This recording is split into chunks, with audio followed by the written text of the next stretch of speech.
22 নম্বর 22 বলছে A B C ত্রিভুজ এর বি কোণ 90 degree A B 3 centimetre B C 4 centimetre হলে সাইন সি এর মান কত? তাহলে এ বি সি একটা সমকোণী ত্রিভুজ, এই বি হলো 90 ডিগ্রি। তারপর বলছে এ বি 3 বি সি বলছে 4, তাহলে সাইন সি এইটার দিচ্ছে থিটা। তাহলে সাইন সি মানে এটা যদি থিটা হয়, লম্ব হয় 3, তাহলে অতিভুজ হয় এসি।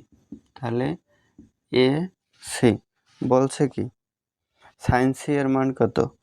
3 এখন এসি, তাহলে অতিভুজটা বের করা লাগে 3 4, এটা হয় 5, তাহলে 3/5 হয়। তাহলে 3/5 আছে ঘ নম্বরে।